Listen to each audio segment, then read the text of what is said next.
The poverty in Venezuela right now is overwhelming. Frankly, I saw a lot of it back when I interviewed Oliver Stone, but now it's so much worse. It's just pathetic. And yet some folks still are praising the socialist experiment that's going on there. Why?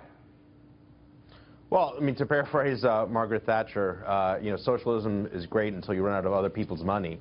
And that's precisely what's happening in Venezuela. You see people literally dying on the streets because of food shortages. You see infants who are not getting the proper care because medical care is so poor. So Venezuela is in shambles right now, and in large part, I would say, to socialism and to those failed policies that of course, Chavez started and Maduro has continued. In fact, many say Maduro, the current leader, has doubled down on what Chavez started.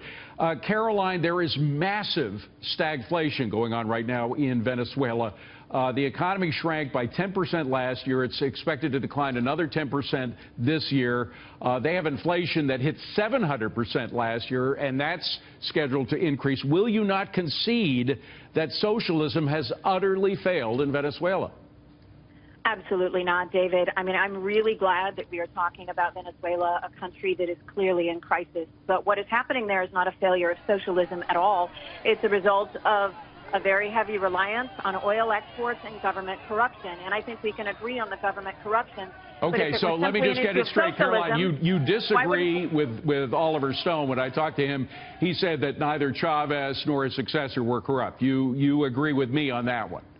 I absolutely agree with you on that one. If you look at the ways in which the economy was shifted to become almost entirely dependent upon oil exports, and then the corruption that's happening even today under President Maduro, where you have the military giving out food and charging such a premium that people are literally starving. But that's not socialism. If socialism were the problem, we would see similar crises in China. Okay, but let me give Israel a chance to get back in, because Israel, the problem is every time you have a socialist country or someone claiming to be socialist, there are always excuses that, well, this is not real socialism. But every time you have socialism, you have these problems with crime, with corrupt officials, with all the other problems. Well, it's got every markings of socialism. I mean, you saw, again, under Chavez and doubled down by Maduro, you saw the government appropriating more of the private sector. You see more top-down government policies on health care, on all different types of sectors of the economy. So it's hard for me to see how this wouldn't be anything other than socialism. Well, Caroline, that's the point. Caroline, this is the definition of socialism, what they're doing there. It's not the definition of socialism. In fact, government control of the economy, government takeover of the private economy is the definition of socialism.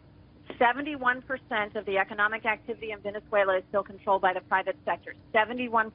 So no, it's not even a socialist country. And the causes, the things that cause this, have nothing to do with socialism. If socialism were the problem, we would see similar things happening in China, in Denmark, in Finland. We wouldn't see that 8 out of 10 of the top happiest countries in the world, according to Forbes, they wouldn't be socialist countries, using your logic. Well, they're not anymore, Israel. The point is that countries that used to be sort of socialism light, like Sweden, they got rid of the socialist system. Now they're into capitalism. They realize even in socialism light, it doesn't work, Israel.